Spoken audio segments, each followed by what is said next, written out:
UGC net 2024 जो कि अब जिसके फॉर्म्स आ गए हैं जून में, जिसका एडमिशन हो रहा है, ठीक है। तो हर साल चूंकि जैसे यूजीसी नेट के फॉर्म्स आते हैं जिसमें क्राइटेरिया होता है कि जो मास्टर्स या तो परस्यू कर रहा है या जिसका मास्टर्स कंप्लीट है, जिन्होंने 2 सेमेस्टर्स एटलीस्ट पास आउट किए हैं, तो वो एलिजिबल होते थे नेट के लिए, ठीक है। लेकिन इस साल से इन्होंने क्या किया है, इसमें एक और पॉइंट ऐड किया है कि जो अभी अंडर ग्रेजुएट है, जो ग्रेजुएशन कर रहे हैं, ठीक है, उनको भी इन्होंने एलिजिबल बनाया है नेट के लिए। मगर बहुत सारे बच्चों को अब ये कंफ्यूजन हो रहा है कि जिन्होंने खाली बैचलर्स किया है पास, ठीक है, या जिन्होंने इससे पहले 6 सेमेस्टर्स पास किए हैं या अभी ग्रेजुएशन कर ही रहे हैं, क्या हम भी एलिजिबल हो रहे हैं फिर नेट के लिए? ये एक बड़ा कंफ्यूजन का मसला है, ठीक है। ये मैं आपको आज क्लियर करने आया हूं, ठीक है। मसला क्या है कि ये जो इन्होंने पॉइंट इसमें ऐड किया है वो क्या है मसला?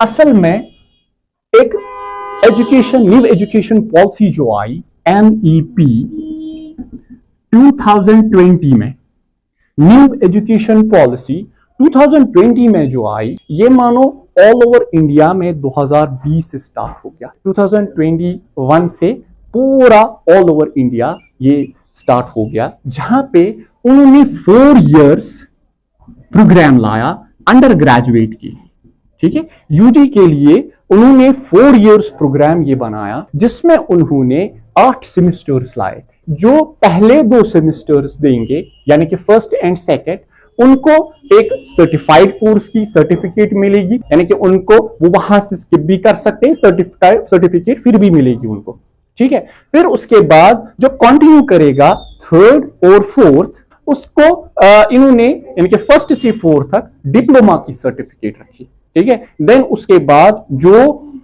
5th और 6th क्लियर करेगा उसको फिर मिलेगी ग्रेजुएशन की सर्टिफिकेट।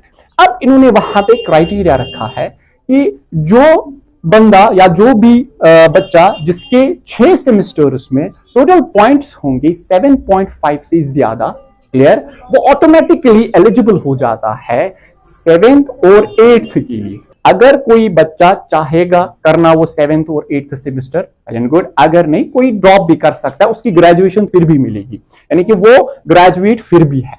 अब जो 7.5 से कम मार्क्स वाले हैं, यानी कि जिनको 7.5 से कम मार्क्स है, वो एलिजिबल नहीं है 7 और 8 के लिए। और ये जो 7 और 8 है, जब ये कंप्लीट हो जाएगा तो बच्चों को बैचलर्स के साथ साथ रिसर्च या ऑनर्स की सर्टिफिकेट भी मिलेगी।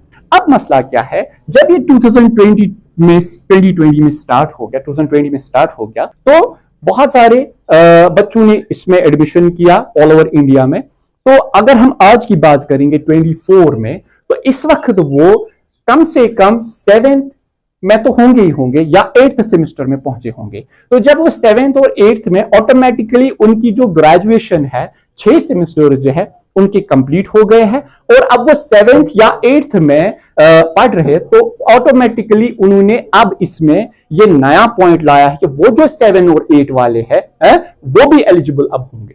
अब बहुत सारे बच्चों को कंफ्यूजन था कि हम भी है एलिजिबल, क्योंकि हमने भी तो ग्रेजुएशन किया है, हमने भी तो 6 सेमेस्टर्स दिए हैं। नहीं बेटा, असल में क्योंकि 2020 में बाहर हो गया स्टार्ट, कश्मीर की अगर हम बात करेंगे 2022 में स्टार्ट हो गया ये NEP का मसला। तो इसका मतलब हुआ अभी जो यहाँ पे बच्चे NEP में पढ़ रहे या जो NEP के थ्रू ग्रेजुएशन कर रहे, वो ज्यादा से ज्यादा 4th या किसी कॉलेज में 5th सेमेस्टर में होंगे, उससे ज्यादा नहीं होंगे। तो इसका मतलब हुआ अभी वो एलिजिबल नहीं है, मे बी अगले साल वो हो सकते हैं एलिजिबल। यही कंफ्यूजन हो गया है बच्चों में कि क्या हम एलिजिबल है या नहीं।